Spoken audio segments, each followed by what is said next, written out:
It's Michael Stipe and his boys from Rapid Eye Movement. Bad day, I hope you're not having a bad day. It's Saturday, it's 1:05. I'm Ricky Gervais, with me Steve Merchant and Karl Pilkington on XFM 104.9.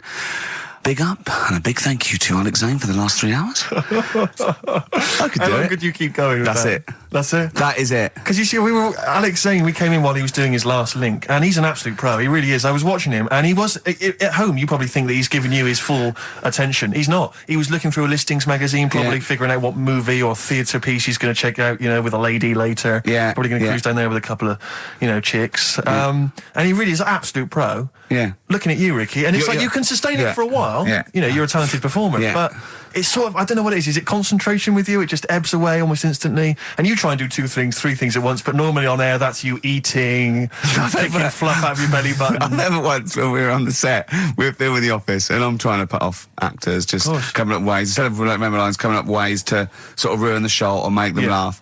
And you came out and went, Rick, it's like having your own TV show isn't interesting enough for you. Just concentrate, it's lunch in an hour. I went, all right. Well, the radio show even less though. I mean, you really can't be bored. How long do you think your interest you sustain your interest? I came in too early because I got bored just before we came on air. Sure, okay. I came in too early. I got to stop getting the cabs so early. Yeah, so you're bored now. I think I've got to get here about 5 to 1, and then I think that'll last me till about 1:30. Again, as he was saying that, he's not giving you his attention. He was kind of leaning back. He's put his feet up now on the desk. I've got to be comfortable, haven't I? And this CD rack's in the way. Sure. Well, you get yourself comfortable now. Get yourself settled. And then sort of... Because a lot of people will move the... There's the microphone moving now. That's the squeaking going on. You've broken the CD rack. You could actually, of course, you could move the CD rack by getting up and moving it. No, that's too much effort. You've got to try and do that whilst angled on the seat. I'm nearly laying down. It's almost horizontal. It's the most you can get. Well, I'll tell you what. I don't know what those listeners are thinking of what Steve Merchant say, but don't believe a word. All right? Oh, nice. Classy. Yeah. 5 minutes past 1 o'clock on XFM 104.9. Ricky Gervais, Steve Merchant, Karl Pilkington.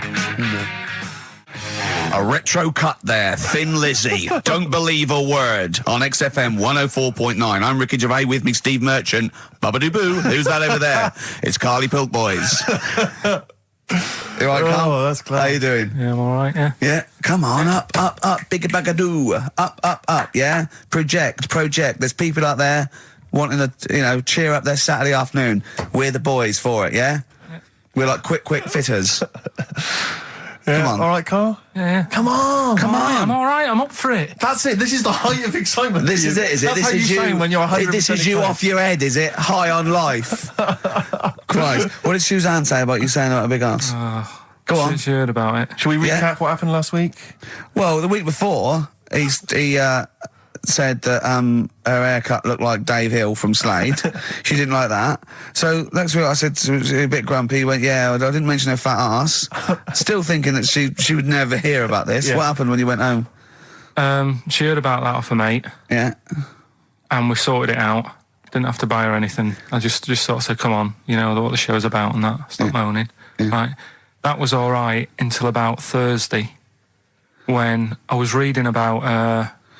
do you know, like they say, there's like 2 worlds and that, and whatever I'm doing now here, there's another one of me doing the same.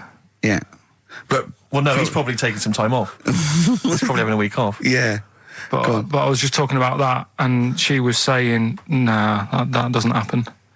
And I sort of said, "Well, they definitely want a haircut like yours, right?" And that sort of started the argument again. It's almost like you haven't learnt your lesson. Also, it's like you're talking about it again on air almost, in a way, so our mates could hear again. It's very short learning curve.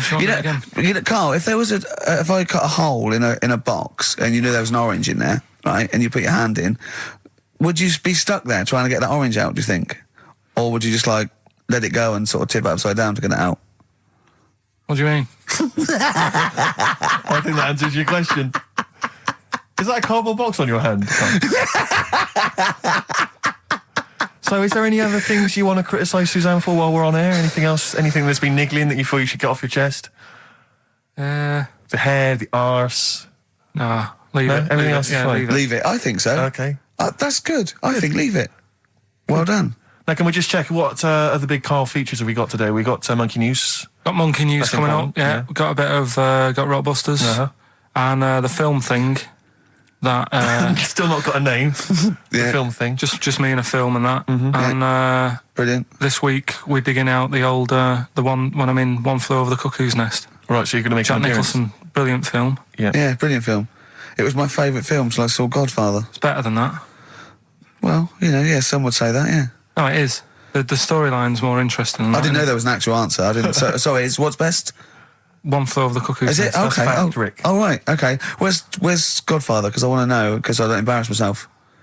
Or is it my fourth favourite film or something? Or Probably about fifth. my fifth favourite film, is it? Brilliant. Talking of lists... I suppose I like Kez and the Elephant Man, do I? Do you? Lists, Rick. I don't know if you saw in the paper. I think it's on TV this evening. It's as voted for by viewers of VH1, the music channel. Yeah. And they've basically come up with a list of the greatest pop culture icons ever. There's 100. Where's Elvis? So Elvis, for instance, is number 3. Jimmy Dean in there? James Dean is in there. I think he's a bit lower. Let me see. He's number 22. We got David Beckham at number 1. Oh, wow. Okay, well then, so Robbie Williams is in there, so it's British bias. Yeah, Robbie Williams is number 9. He's just below ABBA. Oh, okay. Number 8. But interestingly, this is of interest to you, I think. Number 66. Yeah. The Office. That's all right. Well... it is, Rick. It's nice that the show is in there, and that's a very flattering thing. I'll tell you what cheapens it. I'll tell you what undermines it. Yeah. The things that are lower in the list than the show. Oh, God. So we've beaten... Well, I'll give you a little test. Yeah. Higher or lower? Do you think this is higher, near the top of most important pop culture icons, or lower than ours? Okay, I'm going to give you Superman. Well... international, been around since the 30s, one of the biggest icons on the planet. I'll say higher. Lower. But, yeah. Ludicrous. Okay. Do you think higher or lower? Neil Armstrong, the first man on the moon. This guy's been to the moon. Well, I'd say lower then. Lower. Yeah. Yeah. But is that saying the people behind the rocket or just him? Because he just sat in it, didn't he? He just sat there, he didn't do anything. But it's the what icon. he's symbolic of. It's not how much work went into it. All right. A few others. What about things like Coca-Cola? Oh, no, they don't really count. It tends to be... so it's not... They don't feature. I mean, Mickey Mouse is in there. What do you reckon, Tom Cruise, higher or lower? Tom Cruise is the number 1 box office movie star in the world. Well, presumably lower. He's then. lower. He's number 81. Just about scraped in there. It really is a list drawn up by people who've just sat at home and looked along their video and book collection. Yeah. Office, that's good. Well, I think it is a reflection of that, but it's always the same that you do an HMV poll and it's Pet Sounds, Revolver, Let's Get It On, Robbie Williams, Life Through a Lens. Exactly. Because it's it's the people that vote. It's a reflection of like those massive, what's big at the moment. I was the most powerful man in comedy. Let's not forget. Yes. 1 year ago. Yeah. Wonder where I'll be this year. See, if that had been the laziest man in comedy, you'd have got my vote. Yeah. Interestingly, though, at number 26, Karl Pilkington. Oh, imagine. All possibilities. Badly Drawn Boy on XFM 104.9. I'm Ricky Gervais with me, Steve Merchant, and little Karl Pilkington. Rick, Susie's emailed. Yeah. She wondered if you could give a massive hello to Hannah and Charlotte and all in the sixth form at Cobthall School. Yeah. If you want to listen, would you give them a massive hello? Shout out. Yeah, no massive. disrespect, man. Where are they from? I don't know, I can't quite pronounce it. Cobthall School? Cobthall Massive. Yeah. They're probably known as. Yeah. So good luck to Suze and Hans and Charles. When did we start doing dedications? I feel we should, because I've always felt this is something that's lacking on the show. Interaction with the audience, you know? Interesting only to the one person whose name is mentioned. Of course. But that's how proper DJs fill up their time. They don't talk about monkeys and, and all that kind of drivel. Oh, do you think monkeys are drivel, Karl? Well, we'll still be doing a bit of monkey news. It doesn't matter how much you have a pop at it. It's coming up in a bit. Yeah. Got some good stuff this week. I know it's been a bit dull last 2 weeks. Well, no, it's not been dull. It's been totally untrue. As ever. Bordering on the impossible. I mean, monkey dating, saying, what tree are we meeting in? You believe that sort of drivel. So, I mean, oh, God. Jonathan Ross told a story about a chimpanzee once. It was about, but it was about how it escaped from the zoo and it jumped on a bus. Right. Okay. Interesting. Funny. I did that one. But it's possible. Is there possibility in that one being true? I did that one.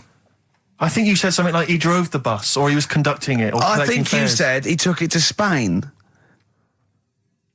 Do you see the difference?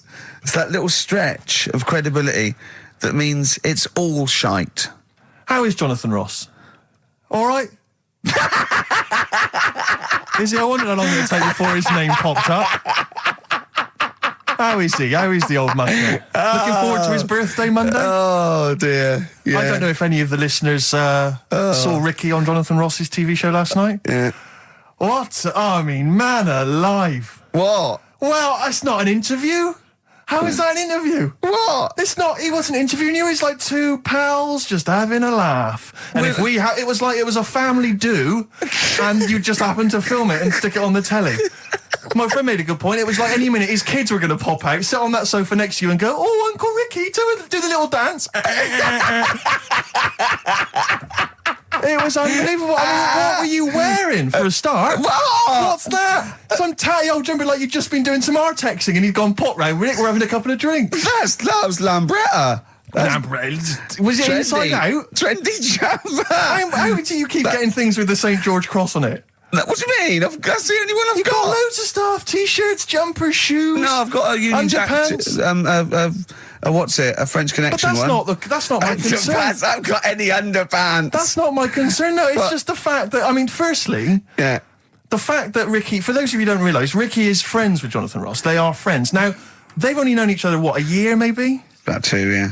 I think it's less than 2. And what worries me is the friendship's too close. What do you mean? Because you're over 40. You see, it seems to me that after the age of 25, men should not be becoming really close friends with other men. It should be like you've had all your friends, you made them at university, at school, and if you're in any walk of life and you met someone at a party or a pub, even if you got on, you would not be phoning them every other day, like going to an awards. What are you wearing, Jonathan? I've heard this conversation. What are you wearing? I think I might wear this. Is it too formal? Is that going to be too formal? It's not true. It is. That's you're always true. on the phone to him. You're always chatting. I'm just going to pop around. Oh, I'm just going to play some tennis. Yeah, we play tennis. Always hanging out with the guy, and it's to me it's unhealthy. And this, it's just bled over now onto TV. Hold on, wait a minute. Whoa. So you're there. It's like, I'll tell you what it reminded me of: Des O'Connor and Jethro coming on to plug his live video. Or Tarby and Kenny Lynch. And then at the end of the interview, after they've been, mutually backslapping, he gave you a pet.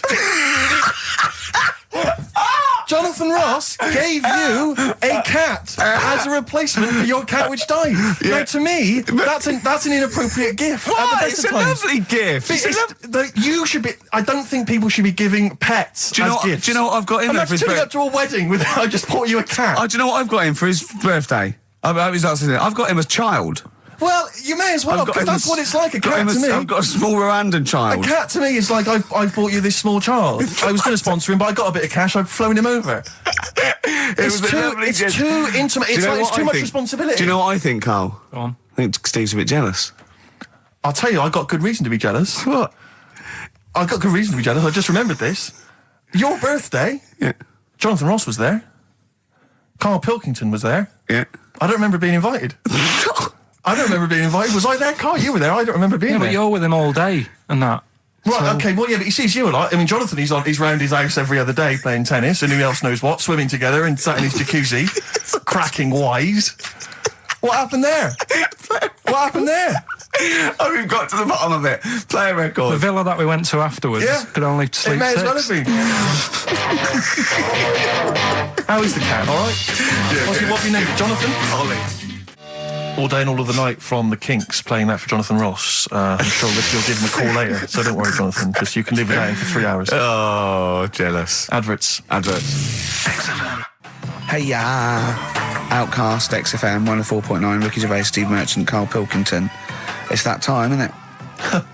Rockbusters. Whee! Come on, Carl, what you got for us? All right, well, do you want to say what the prizes are? The prizes are better away this week. Really? We've got... I'll be the judge of that. Actually, what am I talking about? No, there's a 2-disc set, Rock and Roll Legends, on the cover there. We've got Buddy Holly, Elvis, Roy Orbison, and Little Richard. So no one wants that, baby. Nobody's interested.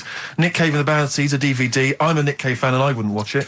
No, you'd watch it once at most when there was nothing else. Knowing me, knowing you. No, I mean, Nick Cave's good, but when do you watch rock DVDs? Yeah. Knowing Me Knowing You, great series, obviously, but once again, on VHS. Who wants it on VHS? Where are all the bonus features? Absolute pointless. The only thing that's half decent is this enormous hardback League of Gentlemen book, which is the scripts and all sorts of other stuff. If you're a League of Gentlemen fan, you'll love it. If you're not, I guess it's a good Christmas gift. If you're not a League of Gentlemen, there's nothing in this for you. No, exactly. So... So, you can either enter for the hell of it. A pile of rubbish. What's the show? Well, not as bad as the competition, I suppose. So, go on. Well, you know how it works. Cryptic clue. It's not really cryptic. It's usually wrong. Kind of is. Yeah. Right. So the first one, there's 3 of them. You get them right, you win the stuff. First one. I'll get them close. I mean, because you could win this if you got one right, possibly. If you go to Chepstow, you will. Was that a clue or is that a point? Is that something? That's a clue. Right. Say it again. If you go to Chepstow, you will. And what are the initials? Just S. Just S. Right. Second one. E.T. is upset. What's up with him? All right. E.T. is upset. What's it upset for? What's wrong with him? All right. Different. So not cryptic, so M.E. The initials there. N.E.? M. M.E. M for mother. M.E. All right. And the third one... I had a tape with Jesus. Imagine Bob Holness doing this in the Gold Run against the clock. Right. I had a tape. No, I had a tape with some. I had a tape with Humpty Dumpty on it, and Hickory Dickory Dock and that on it. But I've broke it. All right. Constantly listening to trying to figure them out. Trying to solve the crime. Exactly. Who pushed Humpty? Yeah. The initials there, B.R. Right? So, first one, if you go to Chepstow, you will. The initial S. E.T.'s upset. What's up with him? Yeah. Right, what's up with E.T.? I don't know. What's up with E.T.? E.T.'s upset. What's up with E.T.? Yeah. The initials there, M.E., is that right? Yeah. Yeah. Let's go through that one more time. Yeah. If you go to Chepstow, They're you like might. jazz questions. Yeah, exactly. Just freeform. Exactly, yeah. E.T.'s a bit upset. What's that? What? Hey, dude, what's the matter, man? And I had a tape with Humpty Dumpty on it, Hickory Dickory Dock, stuff like that. Doesn't work anymore. What's gone on there, right? What's gone on there? B.R. First time we said, you broke it. Well, I broke it then. Is that important or not? Yeah. I broke it. And so it's B? B.R. Okay. Right. Okay, well, you can text if you have a mobile phone. So everyone, there's no excuse to not take part. 83 XFM is the text, 83 XFM, or the phone number. No, we're not doing the phone, obviously. We don't I think I know what the B might stand for. And otherwise it's ricky.gervais@xfm.co.uk. We'd love to hear from you. Oh, it sucks the lifeblood out of me, just listening to Rockbusters. Something to bring you down even further, although it's a beautiful, beautiful tune. Oh, beautiful. Ryan Adams has got a number of different albums out at the moment. One is called Rock and Roll. It's not great, don't really bother with that one. Do dig out, though, Love Is Hell Part 1 from Ryan Adams. It's available at different places, and you'll find this on it. Track 5, Wonderwall, his version of Oasis is wonderful. Absolutely beautiful, isn't it? It's a treat. XFM 104.9. Yeah. Ryan Adams from his new album Love Is Hell Part 1. That's his version of Wonderwall. Rick, I know what you normally enjoy, about 20 to 2. Some ads. You love them. Fortune Faded Red Hot Chili Peppers on XFM 104.9. You, of course, don't ever take the tube anywhere, Rick. No. You haven't done that for years. No. Take cars everywhere, or you walk. Or you get a lift from Jonathan. But me, I'm still forced to take the tube, which is also very embarrassing at the moment because of those You're not forced posters. to take the tube, are you? I am. What do you mean you're What, forced? am I made of money? Well, you could How walk. else am I going to get about? You could walk. What? You can drive. Why don't you buy a car? Oh, yeah, driving into the centre of town? Congestion charge, are you paying that? Are you a fiver? Hey? What do you think of that, Carl? Hey? Oh, yeah, because he's Mr. Flush. He's Mr. Lavish with his cash. Well, no, I've moved in close, haven't I? I'm not moaning about it. I walk everywhere now. Well, good. Yeah. I'm Something pleased about for it. you. Yeah. I'm I pleased for moaned you. about it, but then I sorted it out. But you're always whinging anyway. Let's not get on to you, Carl. It's always you. Yeah. So, What's up with Steve today, do you think, Carl? Oh, what's going on? He's having a go, isn't he? it's not helping those posters being on the tube of us. That's not helping. I don't know if you've seen those posters. You obviously don't go. I saw the. Yeah, I haven't seen on the tube, but everywhere I go, I'm stood next to one. I can't avoid it. Yeah. I'm on the tube waiting. I look around. I go, it's us again. And it's so embarrassing because it looks like you're stood next to it deliberately. But I can't browse in HMV now. I went last week, and you keep coming up to pictures or cardboard cutouts of Brent. Right? Yeah. And I was in a bookshop, and I was looking at there's a big almanac of comedy, right? And I was just looking through it, just browsing, like killing time, and there was a picture of me. And just as I started looking at this write-up of The Office, a tap on the shoulder, it was one of the words there, said, "Do you mind signing some script books?" So she saw me looking at myself. Yeah. And I wanted to go, I just turned to that page then. Yeah. I was in a bookshop looking, there was a big book on sitcoms. It was like the A to Z of sitcoms or something like that. And I genuinely was looking up other shows because it was about other comedy shows. And I was looking something up. Guy that I knew came up to me like that. And I just started I'm just looking, Robin's Nest. Where's that? Birds of a Feather. I just got to... Because it's like, I'm interested in comedy before the fact I got in comedy. So I will buy a book on comedy. Exactly, yeah. But on the tube, it's really awkward because it's like... it's everywhere I walk, they're kind of round the corner, so you don't sort of expect them. And then I'm sort of running now from kind of corridor to corridor, pillar to pillar, to avoid being stood next to this picture, in case I look like someone who stands next to this picture, trying to get recognised. Imagine that. Of course, Carl didn't want his little round bald head on that. Yeah. But I was on the tube today, and sometimes you can't help but overhear a conversation. Yeah. And this one woman, there was two friends, they were sat there. And one woman said, she just said, I must tell you this. I was in the pub last night, and Dave called, and I said, Dave, he said, I can't hear you. I said, Dave, it's not, he said, I can't hear you. So I held the phone up so he could hear all the noise in the pub. That was it? That was the anecdote. That was the story. And I wanted to lean over to her friend and say, unless this woman has given you a kidney or saved you from drowning, do not be friends with her. Break up this friendship. She hasn't got anecdotes. Because what's that? And I've got acquaintances like that where you speak to me, get cornered at a party, this is the person who has not got anecdotes. The anecdotes, they're not stories. That's it. It's like you're expecting for something else to happen. Never does.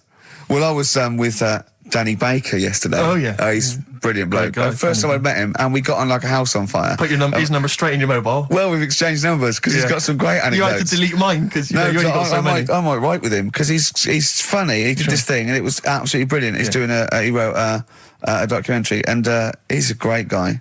He's funny as well. You know what I mean? It's this. I tell you what, it's the showbiz friendship. That's what I loathe. I think it's the fact that somehow.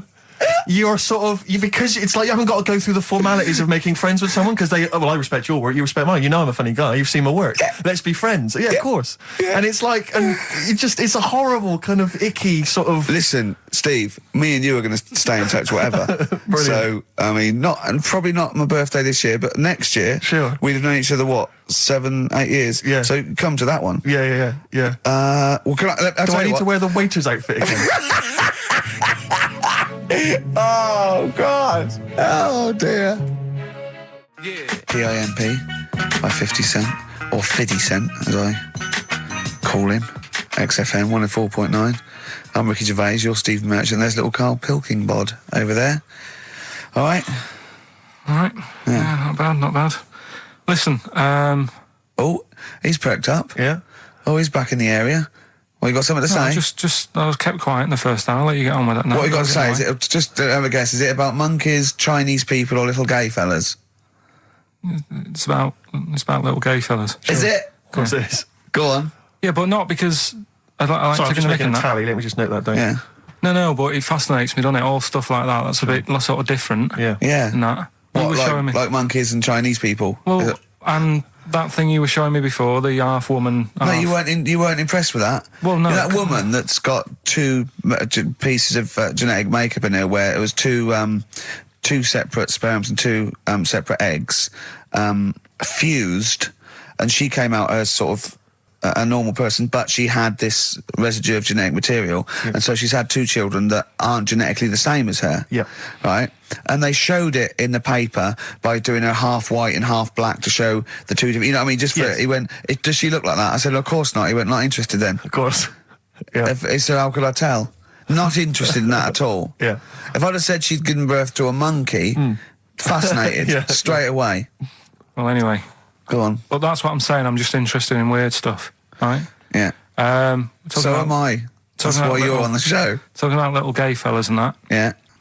Little gay fellas. Northern Line, the underground tube thing. Not the boy band. Right. Yeah. Apparently, on a Saturday night late, I don't know what that is.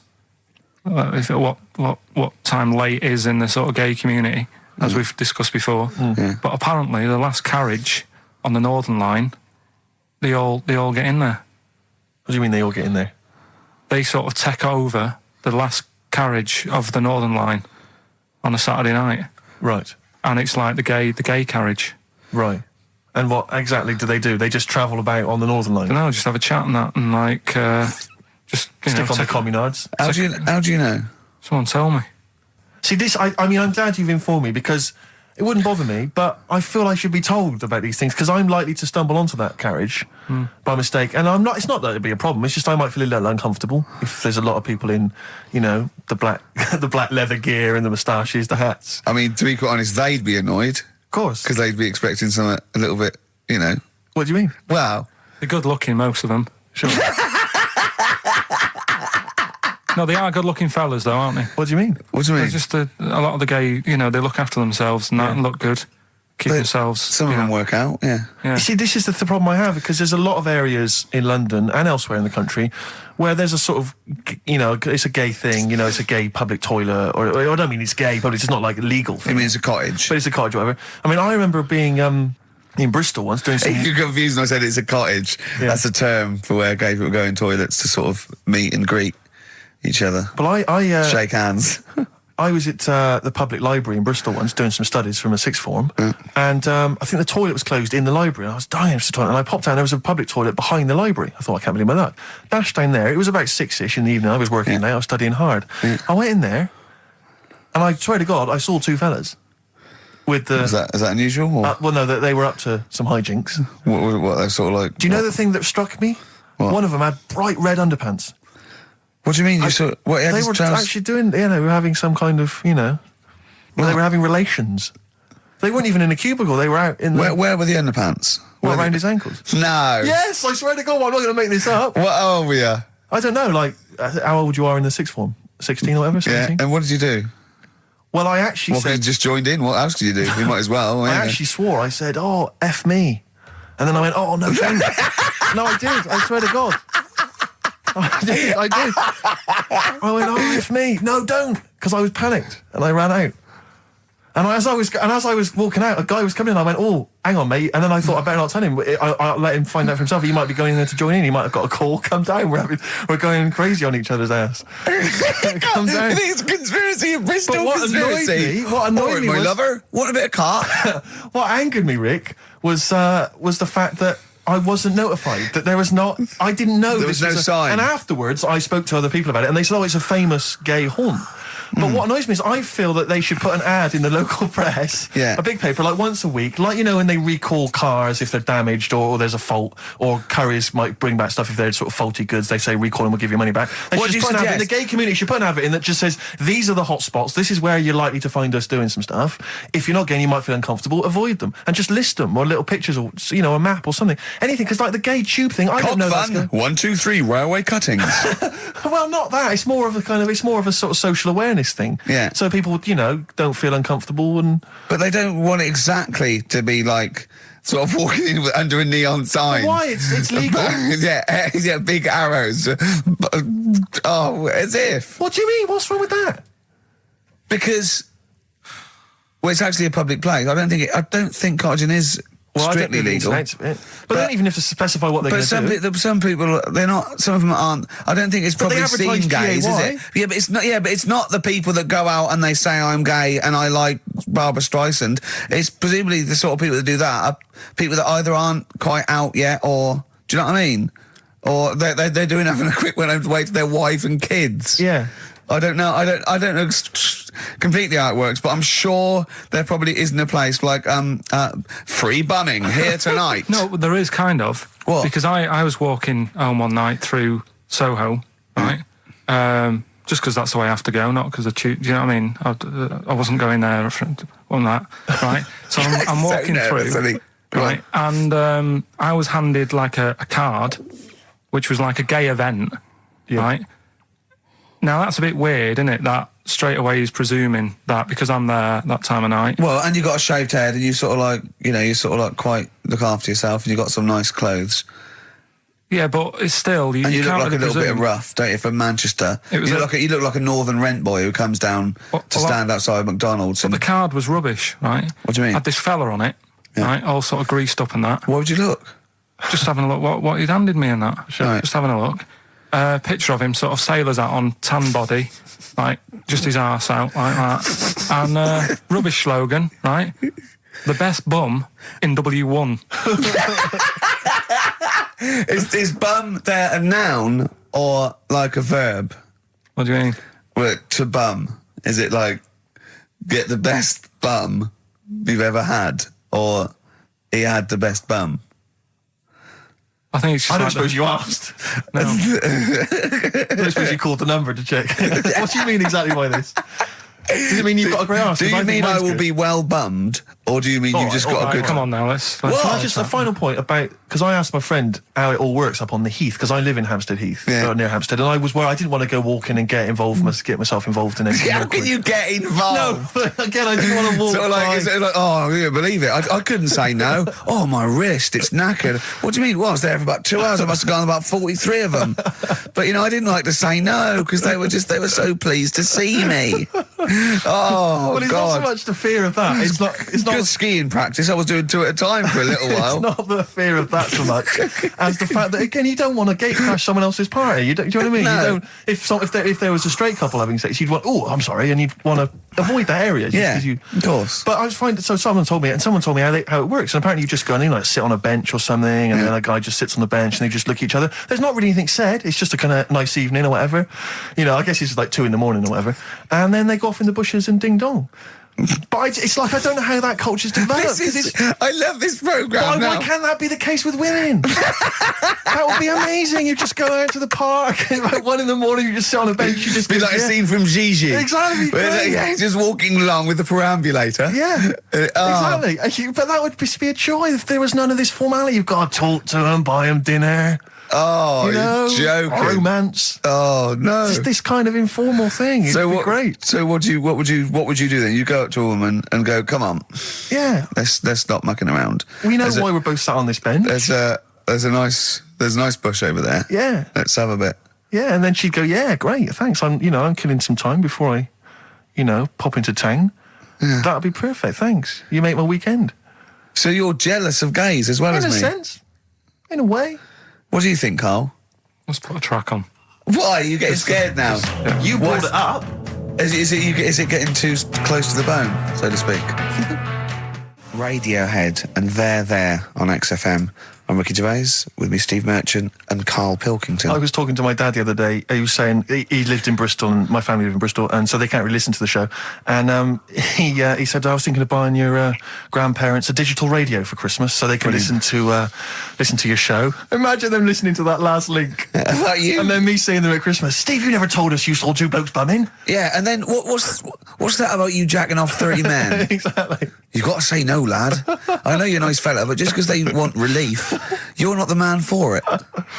Oh dear. They must be so proud. Yeah. Rockbusters. Yeah, they'd be loving this, right? 3 clues were, first one, if you go to Chepstow, you will, right? The initial was S. That was sea horses. All right? That was the answer there. I'll give you that. That's fair enough. I'll give you that. E.T.'s upset. What's wrong with E.T.? What's wrong with him? Yeah, right. The initials M.E. Yeah. What's up with him? He was Missy Elliott. All right, Elliott. Doesn't count at all. What? Doesn't count at all. Missy Elliott. You know what I mean? What's wrong with E.T.? Well, what is that with him? No, just let him explain it. Sorry, Carl. Do it again. I wasn't listening. Do it again. Elliott, yeah. Who's in E.T.? Yeah, I'll just do the clue again. Right. E.T.'s upset. So he's looking a bit sad and that. What's What, up with E.T. him? the extraterrestrial? Yeah. Yeah, go on.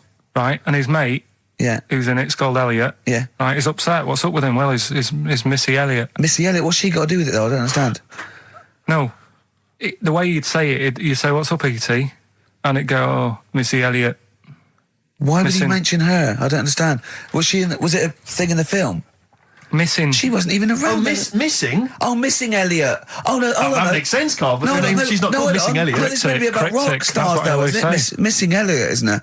So it's meant to be about rock stars, isn't it? It's just cryptic, though, isn't it? Cryptic clues. Oh, no, that's not cryptic. That's shit. You. Right, the third one. I had a tape, and it had Humpty Dumpty on it, and I love when he says Humpty Dumpty. Yeah. Humpty Dumpty. Hickory Dickory Dock and that. But the tapes broke. Yeah. That was BR. Buster Rhymes. Say that again, I dozed off. Sorry, I don't understand. What do you mean? Who's the winner, Steve? No, it doesn't. No, do you mean busted? Buster. Well, it's kind of like that.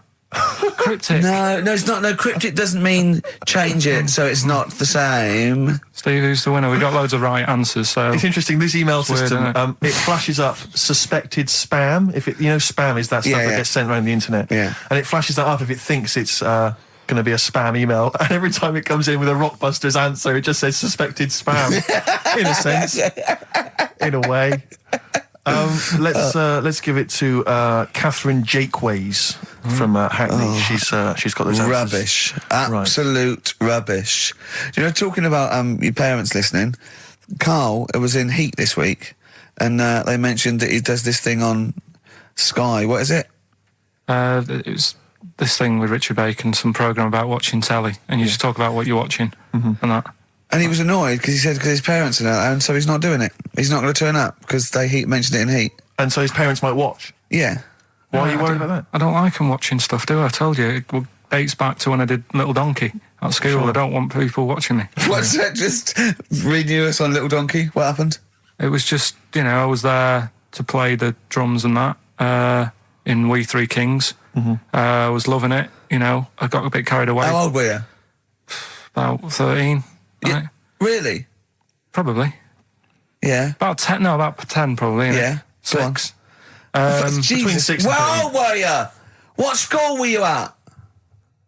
Okay, you were playing Little Donkey. Yeah. So, and, no. No, but it was one of them schools where everyone sort of was in the same one. Do you know what I mean? Oh, a Manchester school. Just the one classroom.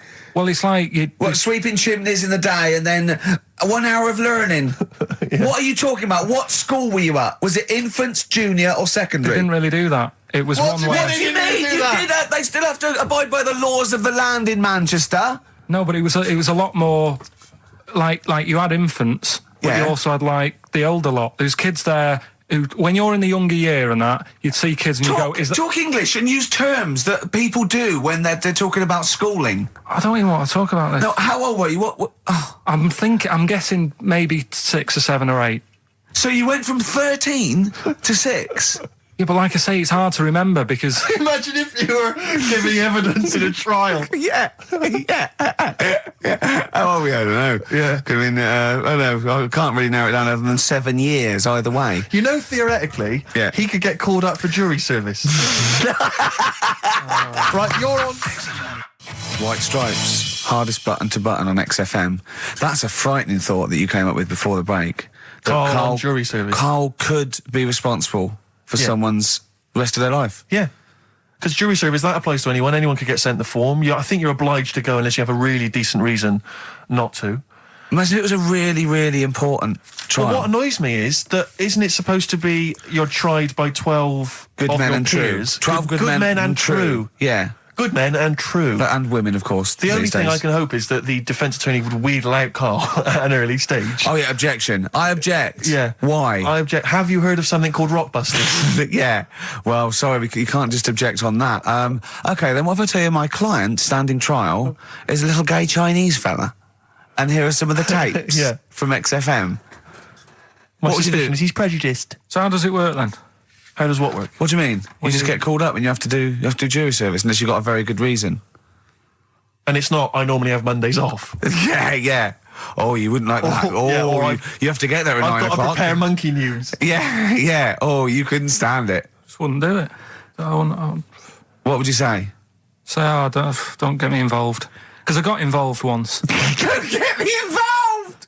No. What do you mean you got involved once? Well, with the police and that, when I lived in Manchester, I saw a bit of car crime going on. Right. And I got involved. Hassle. I'm telling you. How did you get involved? You phoned the police? Yeah, because I thought, well, I know, well, that's just it, but I thought I'd hope somebody did it with my, Yeah. So, and it's just a hassle. Loads of phone calls. Canary. Having to stand on a balcony of this, tower block that I lived in. Police shouting up at me. I'm stood there with my underpants on, right? And what it was, a car had been robbed, right? Mm-hmm. So I call up the police and that, right? Said, right, listen, car's been robbed. And they said, where is it? I said, I don't know, just across the road from where I live, right? So I tell them where I live. Where do you live? How old were you, 13? So she's asking loads of questions and that. I'm saying, look, whilst you're asking all this, they're actually getting away, so, will we leave it? And she's like, no, we'll track it down, blah, blah, blah. So I said, well, look, I work nights. What could you see? You could see some lads just pushing a car. Pushing a car? Yeah. That's how they steal cars in Manchester, is it? Yeah. Everywhere else in the country, they're getting in, they're driving them away. In the south, they drive them away. Exactly. Usually sort of like In start Manchester. the engine. It could get away a lot faster.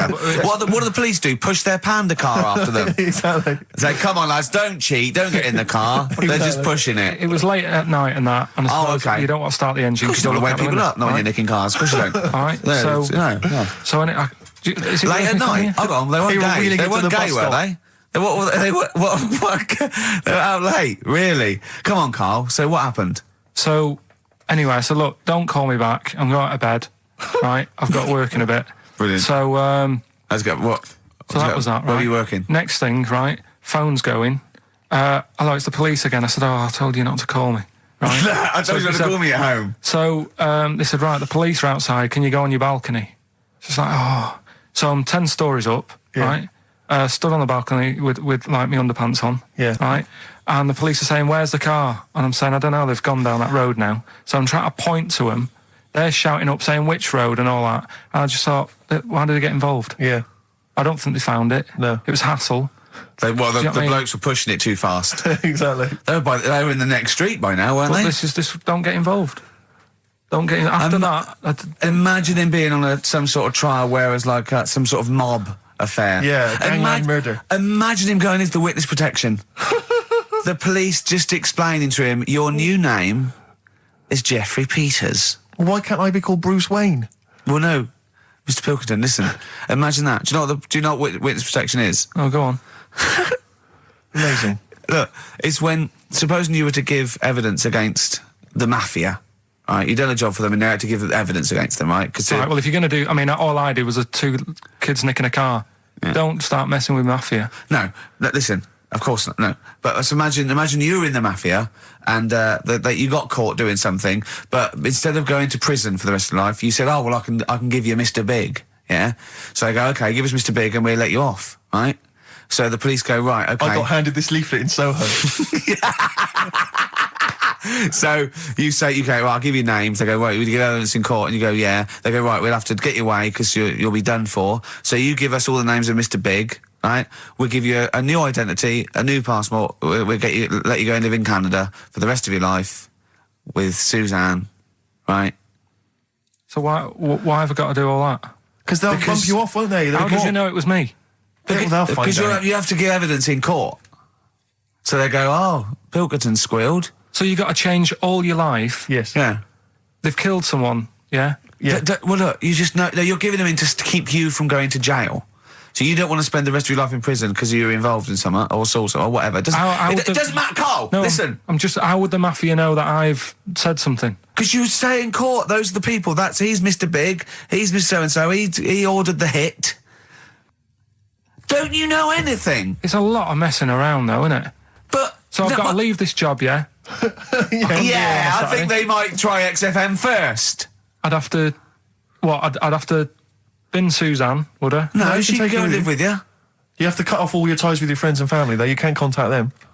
You've got to leave them behind. Would she have to change her haircut? Possibly. When did the murder happen? Yeah. What would the new identity be that you'd choose? What would you choose for yourself? What name? Probably, I wanted to be called Brett when I was a kid. Okay. Right. Brett what? Brett Pilkington. You got to change your surname, yeah? Yeah. Well, yeah. Yeah. Maybe go ex-directory. Where would you move to? Probably back up north. No. Well, no. No, don't do that. Don't do that. Can I suggest maybe Brett Hanson and go and live in Australia or Canada or something. Well, maybe when they're not operating, maybe, and they just forget it. You might have to change your identity as well. You might have to grow your hair. Well, you can't grow your hair, but maybe wear a wig or a moustache. What would you do? What would you wear? So like an afro or something. Something like that. That would be brilliant. That would be absolutely and I've got to do brilliant. all that just because for 5 minutes I stood in a court thing. Yes. And said he's the one who did it. Yes. Yeah.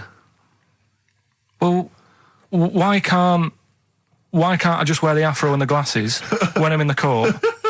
Say my name's Brett, right? Yeah. Change my voice a bit. He did it, and they go, thanks very much. I go off, I carry on my life. That's I'm still genius. coming in here on Saturday. I don't know why they haven't thought That is genius. I don't know. Discounts all the witness protection scheme. Why don't they do that? Yeah. So they go, well, I'll go to court as Brett Hanson Yeah. with an afro. I don't like that. Yeah. Right, and then when I come out, I'm back to Karl Pilkington, still talking like that, but without the afro. That is perfect. You've got... Why don't you call the FBI and say, listen, I can save you billions of dollars a year. You're a genius, Karl. All right. Well done. Or Brett, should I say. The specials, Rudy, a message to you on XFM 104.9. Still to come, Rick, I know you're excited. Karl puts himself inside a movie this week. One Flew Over the Cuckoo's Nest. One Flew Over the Cuckoo's Nest. Look I forward think to that. I can imagine him in an institution like that, though. Not much of a stretch. Let's have some ads. XFM. Don't Look Back Into the Sun, Libertines on XFM. I'm excited, Steve. It's that time. It's that time of the week. Go on. Well, Karl's in a little film. Oh, that's what you're excited about? Yeah. Sorry, I thought you meant the show's almost over. Right? Yeah, no. Come on in, Karl. Right, so, I'm in One Flew Over the Cuckoo's Nest. Yeah. Took a scene from it. Yeah. Got to listen carefully in that. At the end, there'll be a question on, like, the clip that you've just heard. It's sort of like what they do in the Krypton Factor and stuff.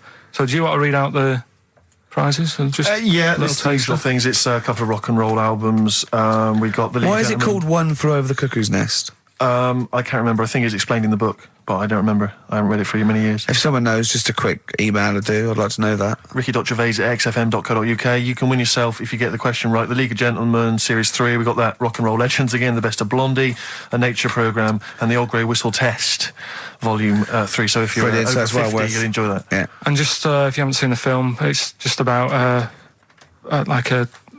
What would you call it? Well, it's a guy who thinks he's going to get away with prison by going into a mental institution.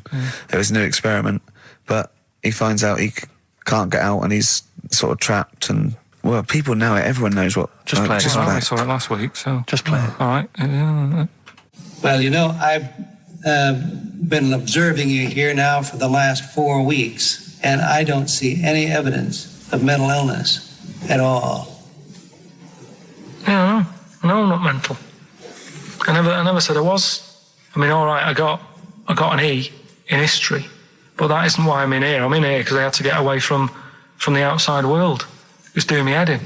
I've been working too hard. I'm stressed out. I've been working like loads of hours Monday to Friday. I've been working on a Saturday with Ricky and Steve. Right, that's been doing me head in. People think that's a laugh when it isn't. You're right? busy right now, are you? You got something to do right now? See, this is why I'm here today, Doctor, because he's doing me head in. What do you mean, sir? Well, he's doing me head in. I came here to get away from Ricky. He is just as bad. I'm smarter than him, ain't I? No, you're an idiot, right? You're just... We're just good friends. No, we're not friends. And if you were a friend, you wouldn't be doing that to me, Ed. How do you mean that? Well, don't ask... Come on, I'll show you. Yes, Look what you've done. Get him out. Get him off me! Get him off! Now, just hold it right there. All right. You get off! Doctor, will you tell him? Don't hurt you, does it? Of course it does. That's it. Now, hold on to it. Not too hard. You'll crush all the air out of it. We normally do... Get off! He normally does it harder than this, but... No, just warming up. Warming up. What's wrong with you? All right, baby.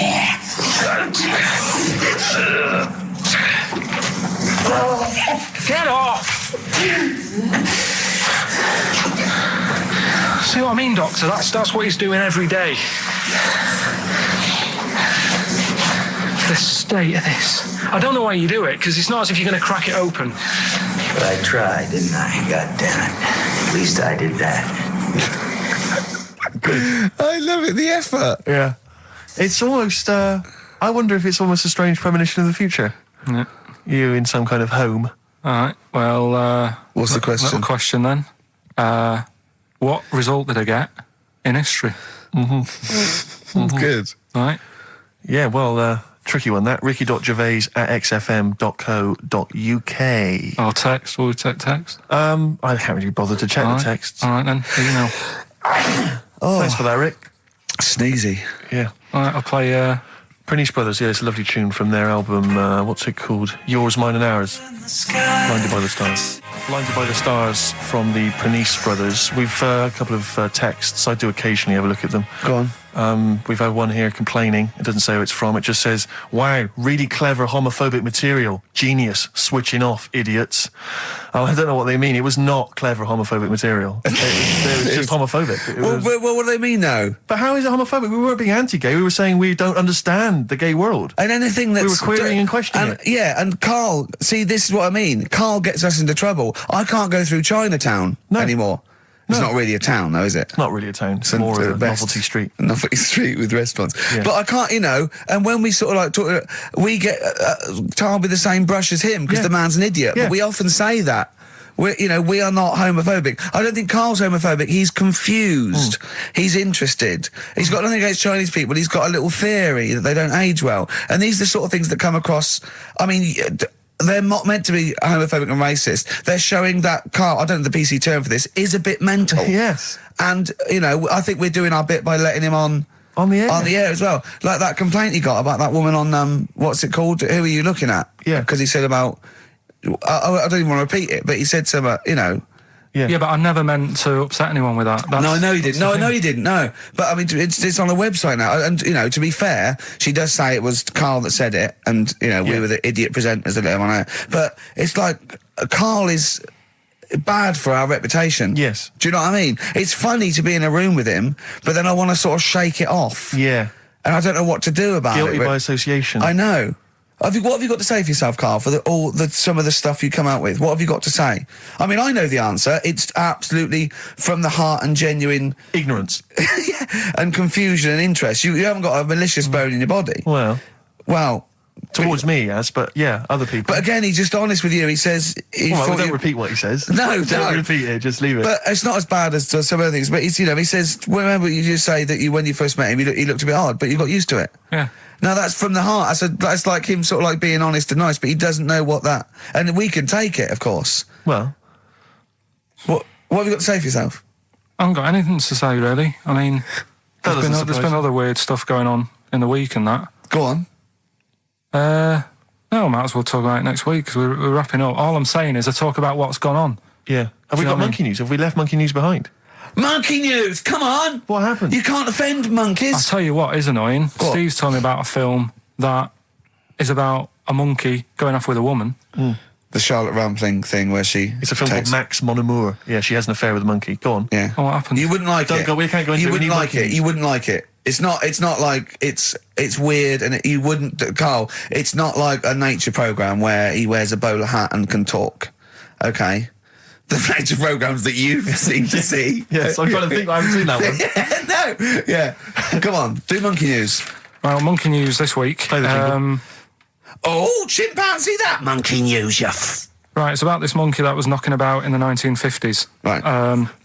It was known in the sort of LA area, right? And apparently, again, I haven't really checked all this out. I've just picked up bits that look interesting. Yeah.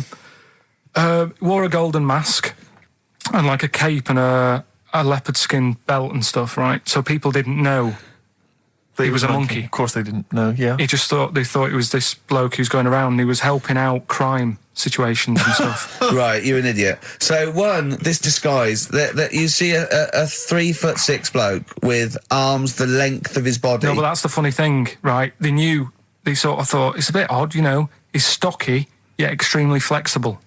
Yeah, and hairy, because he only wore a white mask and a belt. And a distinctive jawline and stuff. And then, right. apparently, like, he used to sort of get to his Nothing we say gets through, does it? You've decided you can picture this monkey going around solving crimes, and it's telling you. Let him finish the story. Time's running out. So it sort of get to its crime by like swinging from the trees and stuff. Of course it would, yeah. But people just thought it's a normal fella. Of course. Then what happened was this is the bit that's going to annoy me, isn't it? He helped some fellas out, like, you know, and for a reward, they were like, do you want some money? You know, you've helped save our lives during a crime and stuff. Do you want some money and that? And he just went straight for the shopping bags, got a couple of bananas and apples, right? And as he was bent down, looking into the bag, getting the bananas and apples, they pulled his mask off. Little monkey. So he wasn't allowed to work for the police anymore? It ended there. Sure. Weird, isn't it?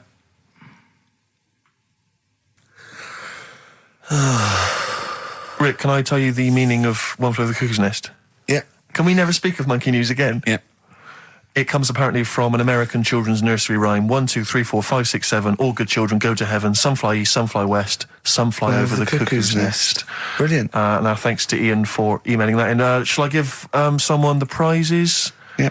Phil Corbett, there you are, that's the first one I've pulled out. He correctly guessed that it was E. It was an E that Karl got in history. The only qualification he's got, and it's an E. Do you know that woman? Judge the monkey news based on that.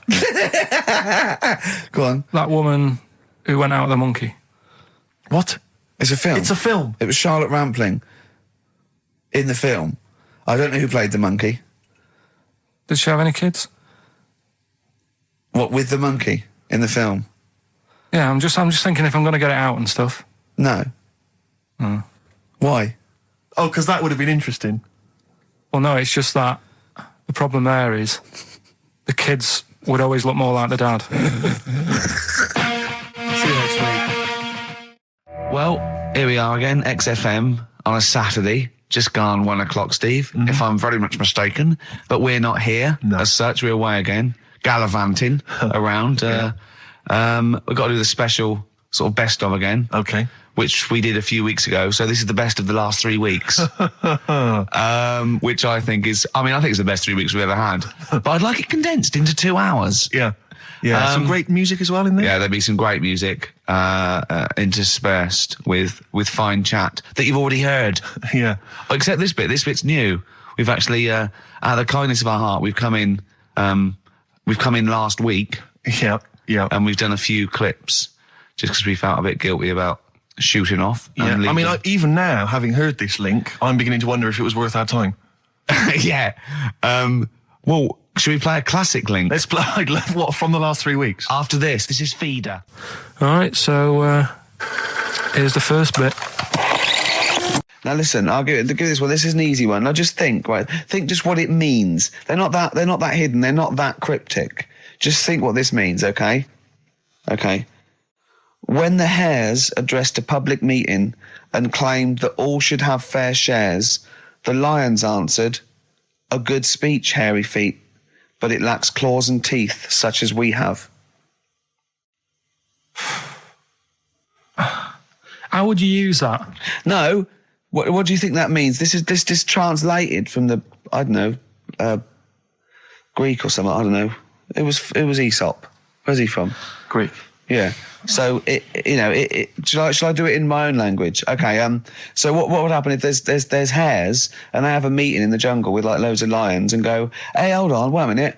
I think we should all be equal and share everything, all right?" And the lions go, "Well, yeah, it's easy for you to say. We've got claws and teeth." Yeah. What does that mean? It's saying like, of course the hares want that because it's better for them. The lions get nothing out of it because they're already king of the jungle. That's right.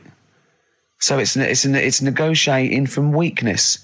Anyone can negotiate from strength, but negotiating from weakness is it's be lovely. It's a lovely utopian look at the animal kingdom. But the way you said it is better than the way they worded it. Well, that's because Ricky's very much the modern Aesop. Many people have thought that. That's why he's getting a lot of awards with the TV show. For him, that's a fake. So look, I'll take that home and read ones you like and tell me about the ones you like, ones that click. I don't care if you only come in with like 1 or 2. Go, I'll tell you what, Rick, that's there's one thing that I've learned from that. Because sometimes you can know all these phrases and until something happens, you don't think, everyone's heard, I don't know, to err is human, to forgive divine. And then some, might happen. Do you go, oh, that's what that means. That's amazing. So, Do you know any, Steve, offhand? What's that? A fable. Well, I would imagine that the most famous one I've always remembered is the lion with the thing in its hoof. Do you remember that? Paw. The lion, yeah, with the spike in its paw, and a smaller animal gets out for it, but it still attacks it anyway. Well, that's life, isn't it? Well, I read one the other day, actually, which was very interesting. It was one that the famous film director Orson Welles said. Oh, yeah. Which he said, apparently there was a bear going across a lake, wading through the lake, and a scorpion said, well, let me go on your back, will you?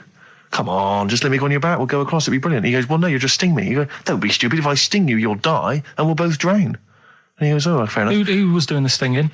The scorpion. Right, okay. Yeah. And the bear's wading through the water. Yeah. So the scorpion jumps on the back, and they wade through the water, and halfway across, the scorpion stings the bear. And the bear goes, well, we're both going to die now. He goes, yeah, it's my nature. I thought he was going to say, I can swim. Oh, you're the best. What's the one about... Does that mean anything to you? It's my nature, i.e., that's in my nature. That's the way it is. That's what I do. Yeah, I'm a scorpion. Yeah, one of my favourite ones. These don't mean anything to you, do they? I mean, one thing is you're not impressed by them. They're all right. What about this? What about this one? Don't trust bears. Here's one of my favourites. What? He said, well, why not just say, don't trust bears? The bear's the one that was too trustworthy. Don't trust scorpions. Yeah. Right. Here's one of my favourite ones of all time, okay? A lion is dying. It's an old lion. He's in the front of his cave, and all the animals come around, like the foxes and the hyenas and the rabbits, and they're all taking the piss out of him, and they're laughing at him, and they're laughing and going, you can't fight us now, kind of. And just before he dies, he goes, fine, but I was a lion once. What does that mean? Don't know. Well, he's saying it's better to have lived and had what I had, because I was great, if only for a short time, and you lot are still alive, but you're nothing. You're rabbits and hares. I was a lion once, so I'm Are they happy. always using animals for these stories? Well, yeah, I could change it to refrigerators and household appliances if it would make it help, but animals, I remember the one about being ill a lot, and you say something about go on. If you keep doing that, if you keep having time off, well, I won't believe you. That's the boy who cried wolf. Is Yeah. that right? Yeah. Do you know that one? Have you heard the famous one? This is probably the most powerful one. When you're pulling a face, and they say, well, if you Wind keep doing that, the wind changes. I've You'll heard stay that. like that. Because that's scientifically proven. That is. That can happen. That can happen. Should we have hip hop hooray? Yeah. Are you queued up for that? No, but go on, you... Carl, sort it out, mate. I was going to... No, come on, this is what I asked you to play, mate. If you've not, you're getting too big for your boots now with your showbiz lifestyle. You're not paying attention, are you? You're not playing the record if we want you to play it. Heat magazine's favourite. Yeah. Okay, so, you dropped that, you've CD now, embarrassed that's yourself. clumsy. Oh. You're, with the big I name can't DJs, believe you're not... to him. Oh, fables are great. He's not impressed, is he, Rick? No, I am. I mean, once I take this book home tonight and that, have a read, I might change my mind on them next week. You're coming all stressed. I'm not impressed with the ones you've been talking about, I must admit. Okay. Coldplay, The Scientist on XFM 104.9. Right, competition, isn't it? No, it's Educating Ricky Part 2. Oh, is it? Yep. I wasn't even listening. He's doing all the work, I wasn't even listening. Oh, and he spilled some water down that. Right, what's this one again then? Right. What's the teaser headline? Teaser headline is, What's Tomato with You? Brilliant. Yeah? Go on. How excited were you when you came up with that? You couldn't wait to come in and tell us, could you? I think it's a good one because you won't forget it now, will you? I mean, like the worm one. What's so special about the worm? A lot of people think that if you cut a worm in half, two worms will grow, but no. What happens is if you cut the head end slightly nearer the tail than the head, the tail will die, but the worm with the head will be okay. So, it's exploded a myth. And it taught me something. Right, so the second one, part 2 of Educating Ricky. What's Tomato with You? Yeah. What this one's about is, ages ago... It's scientific. There's never a date. There's never a country, a location. Okay, settle down, children. No, this is A-level history. Right. Once upon a time. Yeah. When a mental place with swords was a king. Forget his name, but he was a loony. And it was literally ages ago. Yeah. So, good luck in the exam. Yeah. Right. So, like, you know, all right, many years ago. Oh, yeah, cleared that up. Go on. They thought tomatoes were poisonous. Right? Okay. Because what Hold on, are they going to be proved wrong at the end of this story? Well, because I don't want to give away the ending, but is it something to do with the... Are they poisonous tomatoes? No. Oh, you're having a laugh. I don't believe it. Go on. They could have been eating tomatoes all this time. Oh, Steve, what's tomato with you anyway? Okay, so hang on a minute. What's Let's just tomato with recap quickly. Many years ago, Yeah. when people thought tomatoes were poisonous. Yeah. Go on, yeah. Well, they didn't know they were poisonous then because they were still eating them. But what was happening? Well, they're not. was- But they're not poisonous. but hang on a minute. All right. And it's not. I'm just going to listen. I'm not even going to talk. Okay, I'm not going to tackle So, if you remember, years ago, they didn't have, like, pottery plates. They had lead plates, right? What are you talking? Just let him talk. Sorry, what year is this? Let him talk. Come on. Plates made out of lead. And what they'd end up doing, they'd say, right, do you want a tomato? And they'd go, yeah, all right. And they'd put the tomato on the lead plate and cut it. And because of the acid in the tomato, right, it would sort of make the lead runny, and the lead would go into the tomato, and they'd say, oh, it's lovely this, and they'd be eating it. They'd get food poisoning, lead poisoning, what have you, and they'd be really ill. So they thought tomatoes were poisonous, so they didn't eat them for many years. And when then you say someone they, do you this mean didn't the happen. people of Narnia? Yeah, this didn't happen. Where was Carl. this happening? Sort of in Britain and that. You put him on the spot there. Oh, I hope there's no uppity pupils at this school when they go, what do you mean, sir? Oh, if you're going to... Oh, I'm fed up with you. Do you understand? No. So the No, you've got... No, right, okay, first of all, Carl, where'd you get this information from? Where did 14 they get times that? as well? Do you know? You can't remember. I don't know where I got that from. I don't know where I got it from. But why don't you think that makes sense? But what? Someone once got lead poisoning from a tomato. Not just one, loads, and then all of a sudden. No. Why is this educating me? Because I'm telling you that tomatoes, you I eat them. can't take anything away from this. I don't know what to take away from this. What have I learned? What have I learned? Don't mix lead with tomatoes. Why is this educational in any shape or form?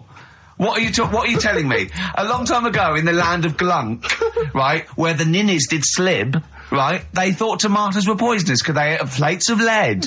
What are you talking about? Yeah, but we all know tomatoes aren't poisonous. Is that what we're taking from the story? Is that the moral of the story? Don't believe these people that I'd never heard of before. What are you talking about, Carl? I think it's a bit weird. It's a bit weird, yeah. It's the same people that were spreading those malicious worm rumours. My hangover's coming back. I've got to get some water. Play a record that was rubbish. There's that one that a bloke, right, was going to get a phone call at 4:00 to find out if his business was, okay, right? And if he didn't get the phone call, he knew he was broke, destitute. So dead on 4:00, the phone didn't ring, so he went up to the roof, his office, and he jumped off to commit suicide. And as he was passing his window, the phone was ringing. Oh, no. Carl, it didn't happen. Didn't happen. Think it through. Who told that story? Who told that story? As he hit the pavement at 120 miles an hour. He's the only person who could have known that series of incidents. Also, why didn't he wait? Dead. As his life's at stake, why didn't he wait till 5:00? I'm going to give it 5 minutes just in case. In case the lines are busy. Yeah. And what sort of bloke goes out, I'll call you at 4, okay, if your business... Well, call me anyway. No. If I don't call exactly 4, then, you commit suicide. Commit suicide. I would, because if I don't call at 4, that's the end of it. Well, call me anyway. No, that's not the way I work. Why can't you just call me and tell me the other way? Well, I'm telling you how I do it. If you're bust, I don't call. Can't you just call to verify in case something goes wrong? What if it's engaged? It won't be engaged. Just commit suicide at 4, please. It didn't happen, Carl. This is the Best Of Show on XFM 104.9. I'm Ricky Gervais, with me, Stephen Merchant. Yes. I hope you're enjoying the Best Of. I know what you're thinking. If this is the best, my Christ, what was the rest like? Well, we'll be back in a week's time, so you can... judge it for yourself live. But anyway, in the meantime, this is one of the best clips I've ever heard. Oh, I'm laughing just thinking about what it might be. XFM 104.9. I'm at Gervais with me, Steve Merchant, Karl Pilkington. Steve. Well, we were talking about the news just now, and there was a story I heard in the week. I think it was on the radio, and I don't know all the details, but what I heard was that a number of, I think it was Falkland, maybe Gulf War veterans were, I think, suing or complaining to the government because they wanted compensation for post-traumatic stress disorder. Now, I don't know all the ins and outs of it, but it seems to me that if you're in the army and you're a soldier, a certain degree of trauma is kind of inevitable. I mean, after all, if you're any good at your job, you are going to see people getting killed.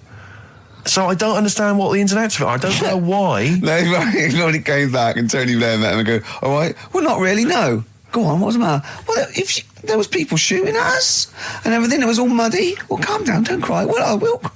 There was a drill sergeant just kept shouting, saying, "Look at you, stupid boy! Where's this gun's not clean?" I just cleaned the gun and it was fine, and now he's telling me to clean it again. Yeah, and the boots, they were shiny. Fine, he was he's got to do that. It's more discipline. His neck was as big as his head. Well, yeah, but you don't know what they, I don't know what the ins and outs of it are, but what you got to do is make sure you know what you're going into. That's what I do. You got to check the small print. So if I was, going over to like the Falklands or the Gulf, I'd put my hand up and go, will it be horrible? I go, you at the back, yes? Will it be horrible? It will be horrible, yes. It will be horrible. There will be shooting and lots of death and everything. I go, right, I'm not going to go. And I go, Exactly. okay then. Okay. That should be fine, yeah. Should be fine, yeah. Just like that. Is anyone else scared about this?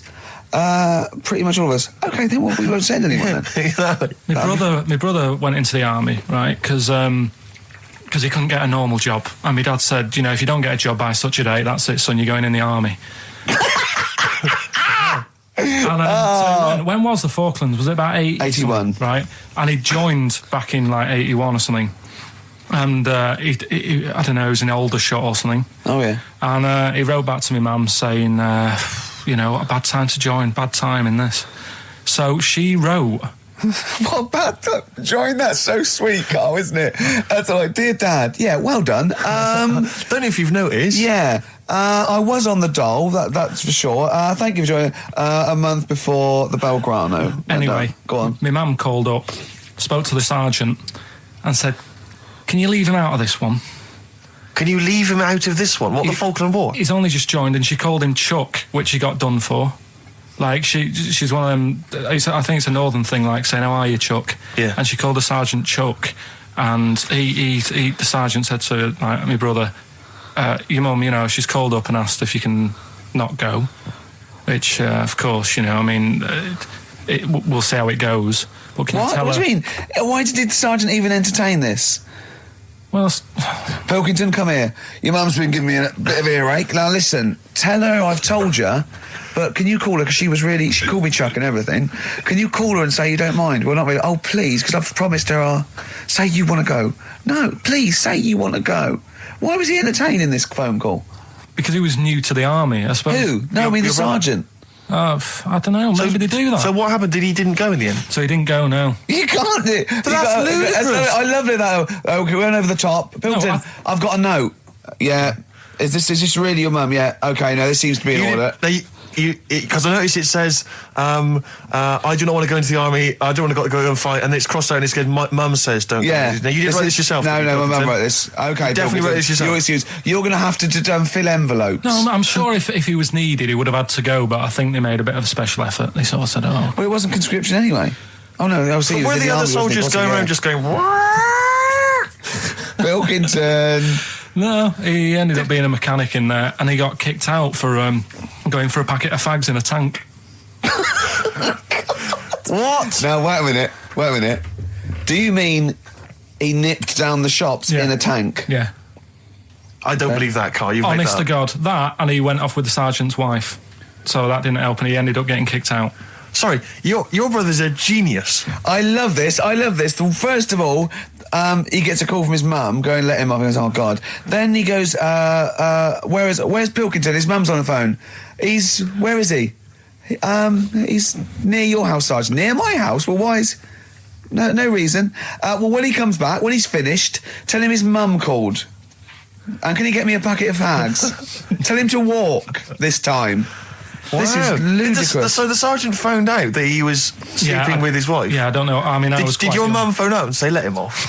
Let him off this time. Can he... Yeah. That's fantastic. But he misses it. I mean, I haven't seen him for about 11 years, but ever since he came out, he's just kept getting into trouble and that. And the army, you know, people slag it off, but I think if you're a certain type of person, it's good for you. It didn't straight him either, did it? No. He was going down the shops in a tank, he was shagging someone behind their back. It's really weird. It's like back then, he was like a proper adult and he had a house and he collected crystal with his wife and that. And now, he hasn't got any of that. Has he got the wife? No. Has he got the crystal? Don't think he has. And he hasn't got a house. Seriously, I haven't seen him for about 11 or 12 years. So I haven't even spoken to him. Carl's stories always start off nice and funny, and then they just leave me empty and slightly depressed. I don't know whether to hug him or shoot him, put him out of his misery. Can we take Carl to the... phone in if you think I should take Carl to the vet and have him put down, because it's just too stressful. Carl's getting very excited, as we all are, about his new... Should we let him do a little taster for us? Well, I'm very excited about it. I mean, so the gist of it, what is it? What is it exactly? Right. Is it a game show or is it a competition? It's just, I just thought it's something that, you know, you can play and also people at home can take part in it. Now, would they phone in about this, or they can just play at home while they're listening? They can just play at home. Okay. You mean we haven't got any prizes? No, there isn't. No, I think we could get him to phone in, maybe. Well, I don't know. Let's hear the game idea first. Yeah. Right, it's music related. Okay. Good. And what I do is I sort of tell a little story. Okay. And that story makes up a song title. All right. Well, it sounds ambitious. So, is it a cryptic clue? Could be. Say like this, right? Oh, dearie me. Oh, dearie me. Say like this. Right. This woman, right, she's pregnant. You know the answer to this one, so don't be saying anything. This is just aimed at Steve. Okay. Right.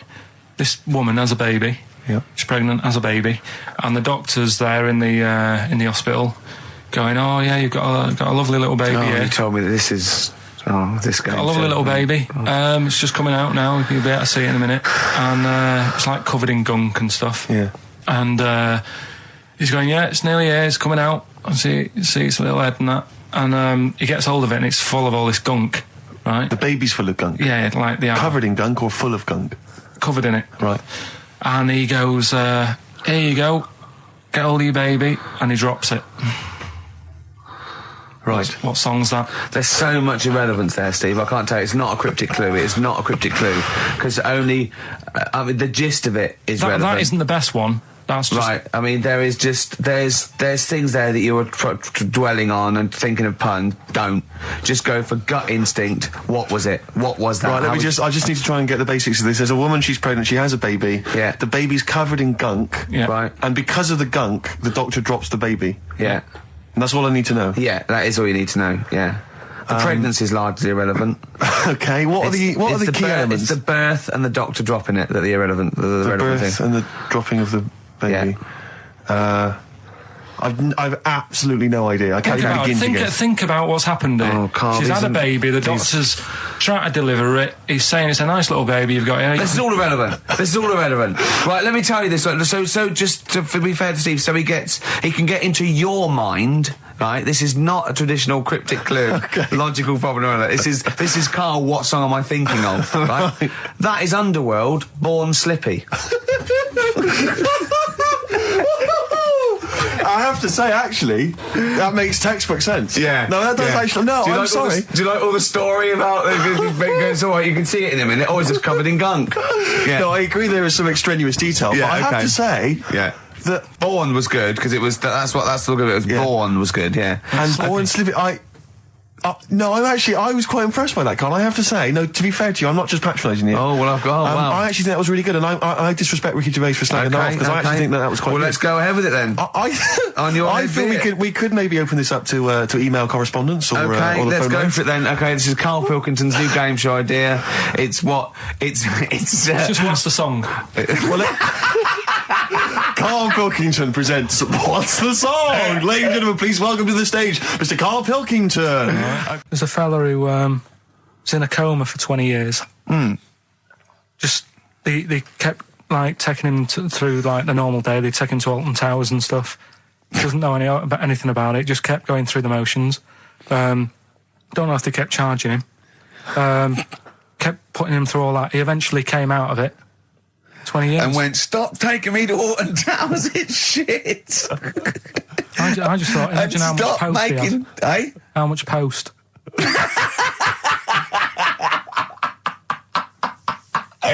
Oh, Did you read about that guy in the paper, Carl? He, sorry, on the internet. He in about, I think it was about 1984, 85, he had a terrible car accident. But this must be it. He went into a coma. This must be what he's talking about. Well, they didn't take him to Alton Towers. Of course they didn't. But you've got to try and decipher the truth from the conjecture, from the thing that I mean, don't forget, Karl realises that he's had a dream. He talks to Suzanne and goes, "That was good, wasn't it, last night we were in the plane?" She goes, "No, it's a dream." He goes, "Oh, yeah, where's my cornflakes?"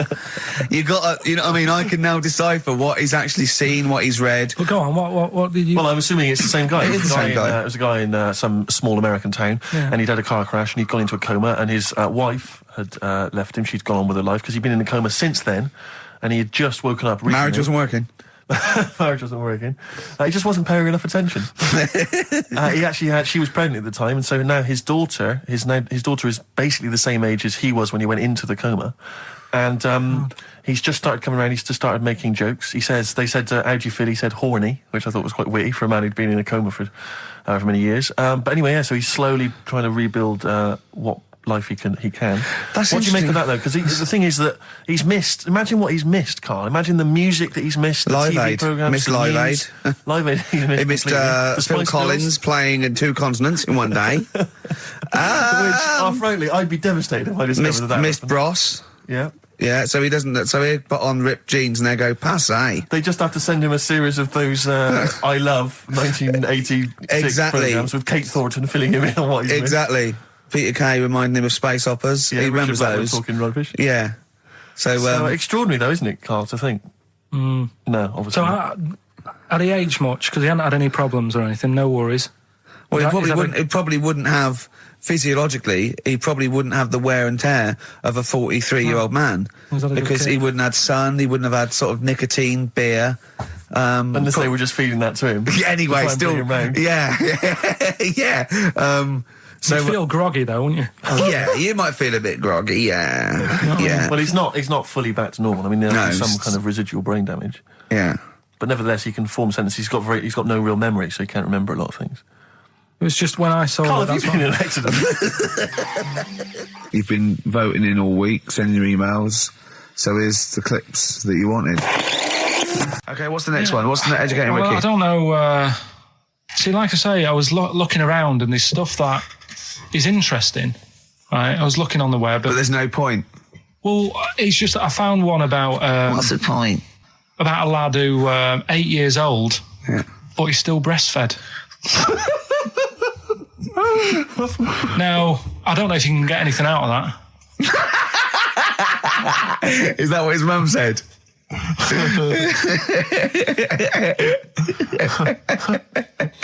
What do you mean? I don't know if I can get anything out of that. You don't need to. No, it's just that. You know, where did you read that? That was on the internet.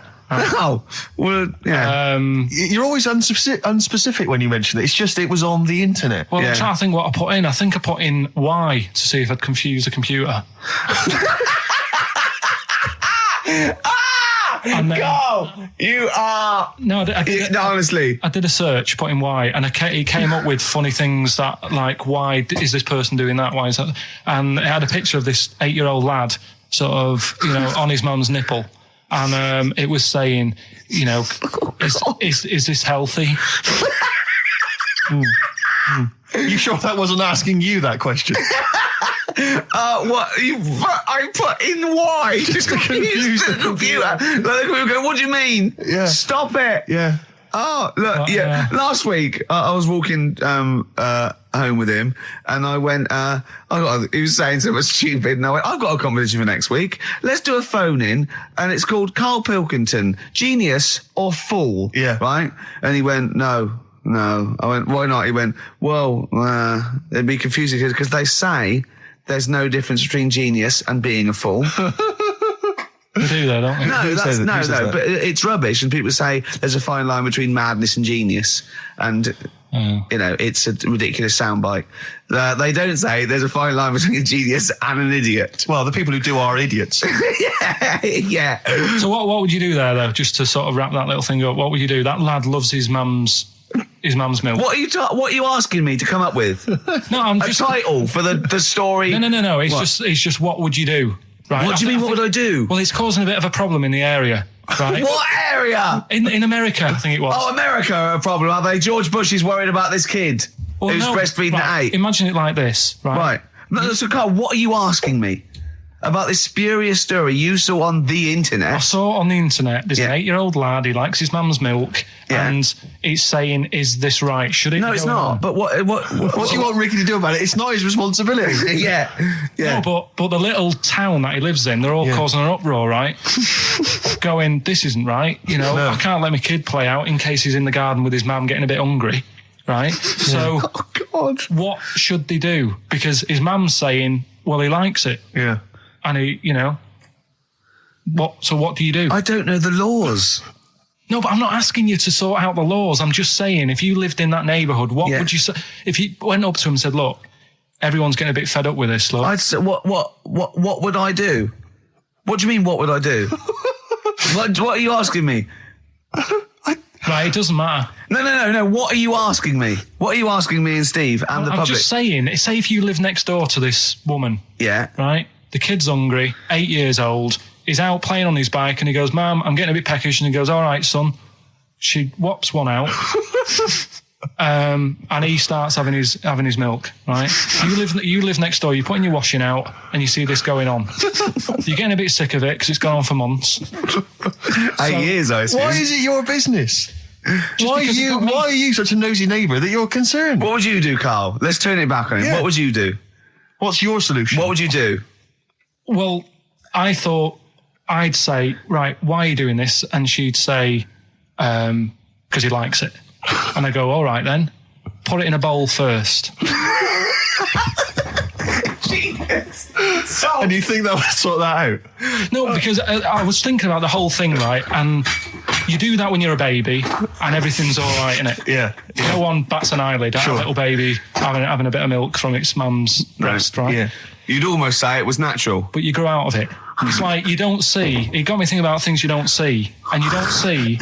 Did you put this into a computer? Show me things you don't see. What else don't you see? Well, you don't see like an old man having a Twix. You never... So what? You know the terrible thing about all this, Steve, is he's right. You don't see an old man. I know, that's a terrible thing. So what they have got, right, they've made old man toffees, haven't they? They've come up with Gervais. Is that a song? Oh God! You don't see it. So they've got their Werthers, right? Yeah. So, look at him! You think he's giving a lecture at Oxford? It's not going anywhere. No, go on. Sorry, go on. I'm just saying. Right. You grow out of things. Yeah. And the old man, I'm sure when he was a kid, he'd have a Twix. Yeah. Now it doesn't look right, so he's having... It doesn't look right. So... Right. I don't think Werther's originals were specially designed for old people. I think they were sweets that just happened to have been made for years. That's why old people eat them. Yeah. They didn't go, hang on, there's a market here. I've noticed old people aren't eating Twixes. Quick, let's make some old man sweets. But the little advert, he gives it to his grandson as well, doesn't he? He goes, I have a Werther's original. I think it cuts though before he throws it back in his face and get me a Twix. I used to sell mackerel. Did you? Yeah, I had a pet magpie Did you? called Maggie. Oh, pet magpie. You mean you captured it and didn't let it go away? Yeah. Can't have a pet magpie. But then it got really vicious. I mean... Well, it was like, let me go. What do you keep it in, a rabbit hutch? No, it flew around, but it used to just like come to me all the time. But then it started pecking my head and stuff. That's not a pet magpie. That's a bird in the garden. No, but I could actually, I could hold it and stuff. It wasn't scared of me, and it knew it was me. It used to come down from like the top. It hated you. That's why it wanted to peck you. Is that? And the other thing, I always remember being younger and like walking through the woods to school with my mum, and like, I was chasing a butterfly, and she said, "Oh, don't do that, Carl." And I said, "Why?" She said, "Because they only live a day." I said, "Oh, all right, I'll get a dead one in the morning." That's genius. That's great. That's quick thinking, isn't it? Oh, that's sweet. Let's play a song. Oh. Carl's all flustered because there isn't a record set up, and he's getting all tizzy. He's been more worried about his competitions than sorting out putting records on ready. What? I'm after Steve's Song for a Lover. Well, I'll tell you what, you, why didn't you carry on with your Educating Ricky section? I'll have a look on the We'll keep it going, Steve. Yeah, Cover it. Go on then, right, okay. We've had a few emails. Anyone got it right, Carl? Anyone got it? Educating Ricky, that's the final one. We've got to get that out of the way. We've got to get Rockbusters as well, though. We can do that at the end, we can whip. Go on then. But we've only got 5 minutes left. Come on, just do Educating Ricky. Right. God. The last one that we haven't done is he's a bit of a nuisance. Go on then. Again, not really that interesting. Thanks. Telling you this one because Come on! Just do it, or do it now! Steve, how we doing? Look, no, never mind that. Look, just tell me what that means. Oh, he's a nuisance. Oh, this is so annoying, Carl. I'm going to go mental. Right, talk. Right, listen, I'm just putting this in here, right? Right, nuisance is a bit of a nuisance. Yeah. Apparently, the old fella who used to hang people. 1700s? Yeah. He used to be able to tell somebody's weight just by looking at them. Right? That's a bit of a bonus fact. We'll be the judge of that. The thing that I wanted to tell you is money for old rope. Do you know what I'm saying? I can't even be bothered. Yes, you're going to tell me now. Come on, Carl. Right, I mean it. Basically, money for old rope came from the... right. What was all that about? You can tell someone's weight. What was all that bonus for? fact. And blind blessed shitting himself. What are you... What? Look at you... No, tell me that now. You nearly made me swear then. I'm getting really annoyed.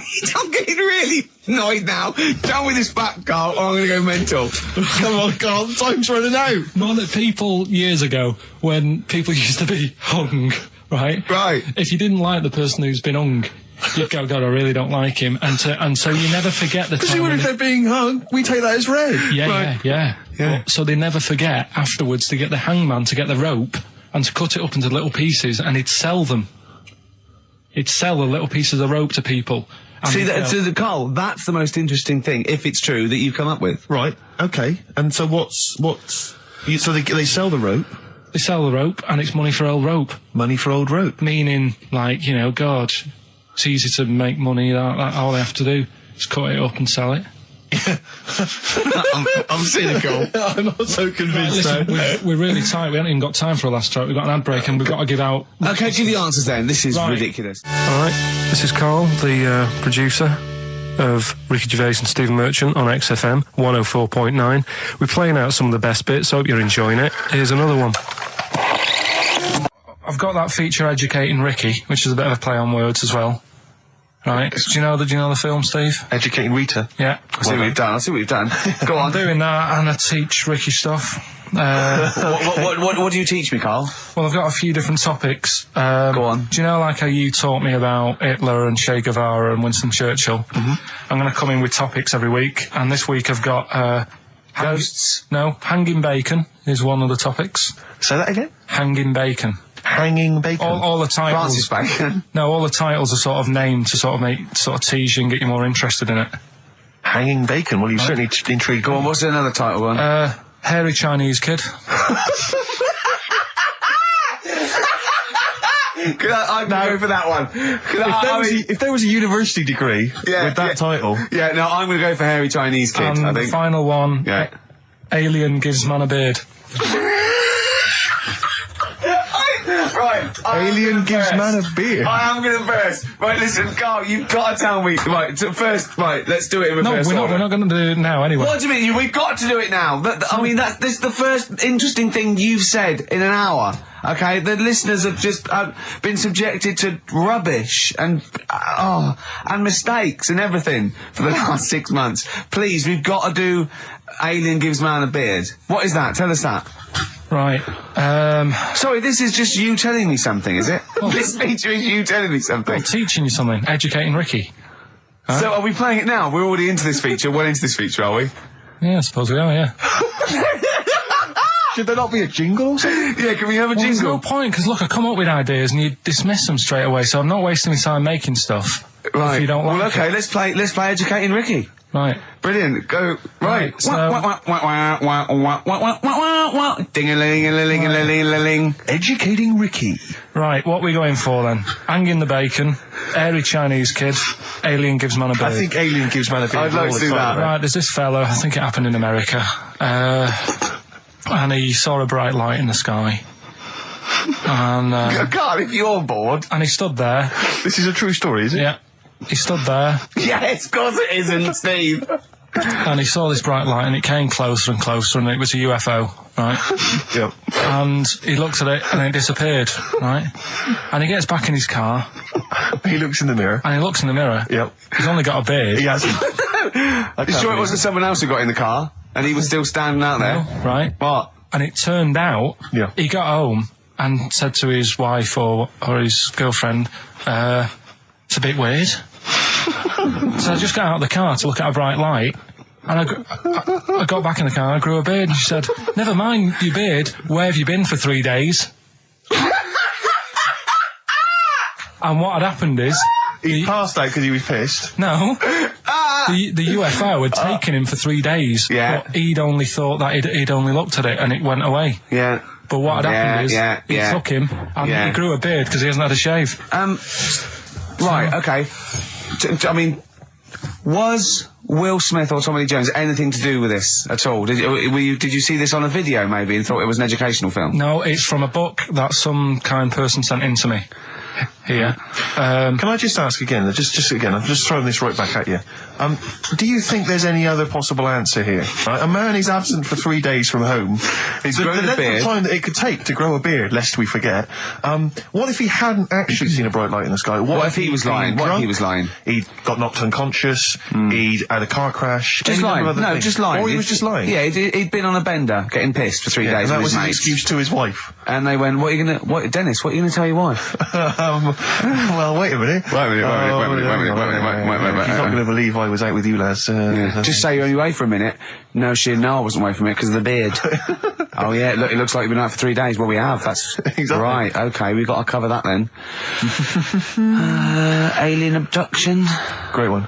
Okay, let's try that. Do you see? That's a little scenario there that could have been played out. So when you say educating Ricky, what have I learnt from this? Never listen to you again. That's all I've learnt so far. Never listen to you. Yeah, we'll add a little bit more in here, right? To Well, spice this no. up. What do you mean? Add a little bit more. We'll add a bit more to this what I'm educating you about. Go on. Right? There's only a law in America that says if you touch a UFO, you're going to get done. Now, why would they make a rule? I don't know that. Do you know, like, all their rules have a code? Carl, I genuinely do not know what you're talking about. Right. Do you know, like, how here they might have... Do you know I what? have no idea. Right. Okay. Do you know, like, over here... I'm listening to Capital and these headphones. I got Foxy on from yesterday. Right, let's bin that. No way, it's great. No, I want to hear about Airy Chinese Kid. Let's play a tune. And Okay, then come play a back tune, with come back with Harry Chinese Kid, definitely. Some doors. Yeah, I Yeah. just thought I'd go back, Oh. take it back to the 60s. This is a tune that a friend of mine sent If me. you touch a UFO, you get done. Soul Kitchen from the Doors. Shambles today, this. We talked about it before. Do you know the little mouse that had an ear on its back? Yeah. Sure. Right. Well, you thought he had a bad time, right? Listen to this one. Mouse walking about with us sort of wearing a monkey's testicle. They're just having a laugh. This is what I mean about a lot of scientists. What are they doing? When's that going to come in handy? I don't know what you mean. Well, they were seeing if, say if a fella loses one, right? Yeah. Hitler or whatever. And they go, well, don't worry about it, we can sort you out. I don't know what the monkey's going to do. I don't know if they keep passing them on or whatever. But the actual monkey testicle was put on the mouse, and it worked. It worked for the mouse. But isn't it... I mean, isn't a monkey's testicle quite large in relation to a mouse? Would it not look like the mouse was on a space hopper or something? Oh, yeah, it didn't look good. Well, Right, they didn't put it where its testicles would be. No, they did. They put it. Well, how could it walk then? The ear was on his back, so he could just get about. Well, I don't know. But Well, you don't know, do you? You just guessed. Did they grow the monkey's testicles where the mouse Well, it testicles looked would? stupid anywhere else, though, wouldn't it? Oh, whereas a mouse with monkey testicles, that's fine. Oh, you'd be showing off. you'd be all right. I prefer that than the ear. When that mouse gets put back in with the other mice, do the other mice go, George, you look different. Have you had anything done? But the weird thing is, as well, apparently it still works as a monkey. What? So, like, what are you talking about?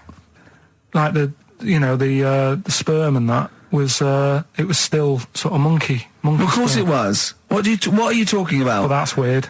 But what, Carl? What? But what do you? It's only a thing to give it nutrients. That's all the thing they're testing. It's like grafting at that level. Right. What's your question? Because I'm right. What do you think? It would change eventually. It would have changed into a mouse testicle because it had been hanging around a mouse for so long. No, I thought the actual sperm of it though would be a mouse's. Why? Because it's hanging off a mouse. No, but your sperm is actually created in the testicles. So that's why it has to be outside your body. Otherwise, we put them in a nice little cage. But I'm guessing then that they've done this operation so that they can do it to humans. Yeah. Why would I want a monkey testicle if my kids are going to be monkeys? What use is it? No, think. That's no. That's going to happen anyway, Carl. Yeah, but think. Think of what you're saying. They've grown a monkey testicle on a mouse to see if it would still function as a monkey's testicle, okay? So they can do that to humans. So think, Carl. What they'd do is they'd grow a human testicle on a mouse and it could still be used as a human testicle. So what? To give you a testicle that you've lost. From a mouse? No, from another person who it was kept alive on a mouse. Because it's kept the nutrients alive, as opposed to keeping it in a deep freeze. Maybe bollocks go off after a week. I don't know. Maybe they get accidents. He had a little a card. Do you donate your testicles? Yeah, I'll tell you what. No one needs testicles yet. Let's keep them on a mouse. You have yours ripped off in some sort of bizarre skiing accident. You go, well, you're in a Battersea dog town. You pick the ones you want. They can grow them on anything. They can grow them on a Dachshund. Bulldogs are growing them usually, that's where you see a bulldog. Usually that's waiting for an operator. What don't you understand, Carl? Hang on a minute. I thought this was knob news, not testicle time. I don't understand what it is. Testicle time's not for another 10 minutes. Yeah. No, it's all sort of linked and that, though, isn't it? Well, sometimes it's linked to a mouse. But what do you think about, like, I don't know, testing stuff out like that? Is it worth it? Could you not just go straight from... But listen, Carl, I'm getting this information from you. No, if this was on Question Time and someone said there were, Dimbleby and Paxman or whatever said it, I'd think about it as a moral dilemma. You've just said you saw a mouse with a monkey testicle. What do you think of that? I don't think anything of it. I don't think anything of it is the answer, Carl, because I can't trust the info. I cannot trust anything that comes out of your mouth. Well, it's true, but it's just all this... It's the same thing, innit? It's the leeches in a blender. It's the fella looking at an electron. Yeah. It's the mouse with an ear on its back. Yeah. I don't know what the point is. But you don't read on. Because I've seen you read something and you're going, look at that. Man survives on eating knee. And I go, what else? You go, I didn't read on. You look at the mouse with the ear on the back and you just think, that must be murder at a concert. You don't think. You don't think. No, I just think, is it worth sort of wasting You think he swallowed someone's ear? He gnawed it away and swallowed it and it's just in his system? Yeah. No, I just get a bit sad about the mice and that. I agree. I mean, that is sad, yeah. Of course, anything like that. Travis on XFM 104.9 on Ricky Gervais with me, Steve Merchant and Karl Pilkington. We're doing Educating Ricky. Right, final one. Come on, Karl. Right, what was it? It was, why don't they just get a diary or some paper or something to write on? Yeah. Because snappy. I couldn't think of a heading for it. It's basically Go on. People who have tattoos. I've never understood it. Right, that they have something put on their arm. Well, sorry. Have we started the educate? Is this part of it? Are you educating me? This is something that will be useful in my life that I didn't know about. Yeah. Go on then. No, it's just that they've got a machine out, right, that does tattoos. Tattoos. You come up with a design you want, and you this machine scans it, and you put your arm in this thing, and you press print or whatever, and then it does the tattoo on your hand or on your arm. Like loads of little needles that follow a pattern? Yeah, computer. basically, yeah. Is it a real tattoo? It's a proper. It's a proper one. The fella said. Well, as long as it goes out, it pierces the skin with a. I just wondered if it's one of those kind of, those kind of. No, it must be lots of little needles or a moving needle that can go Sorry, along but it. how is this cleaned? Like in between each person? Don't know. Probably. I don't know. Well, no, as long as it's only that. If it's one needle, it's just the head, isn't it? If it's one needle that moves, and does it like loads of little. What are we gaining from a machine doing it? Just because they're going to sort of mess it up. But hold on, how do you keep your arm still? Because your skin moves slightly. So the machine it's won't. sort of strapped to your arm. Right. And So it's spread. the fella said that the tricky thing was in all this. It was the fact that, nobody would let him test it out on anyone else, so he had to do it himself. But did it work? Because the thing is with a tattoo artist, they can see when your skin's moved and they can see what they've done and they keep wiping it and looking, whereas a machine's just got to trust itself. Yeah. So I think one needle could go wrong. If it was a lot of needles, that it just came down, 1,000 needles that was an imprint. Yeah. But obviously I'm asking someone who hasn't delved any further than there's a machine that can give you a tattoo. That's all you've got at the moment, isn't it? Well, basically. That's all you've got? I mean, that's what I've got because I'm not a fan of tattoos. I don't... But where did you read this again? This was... Internet? This was on the internet, yeah, it was, yeah. Okay. And I just don't understand why people do it. That's what got me attention. Because me... Sorry, what have I learned from this? That if you wanted to get one... you can get one done by a machine now. People say machines are sort of taking over and that, and there's another one. But it's just the fact. I mean, I don't know. So give us the snappy title of this education again. Why don't they just get a diary or some paper or something to write it on? That's what I always think when I see people with loads of tattoos. Like there's that fella who we were talking about the other week in Scotland who was covered 99% in tattoos. It's just like, what have you done that for? Yeah. Do you know what I mean? You can't get rid of it now. You've done it now. Yeah.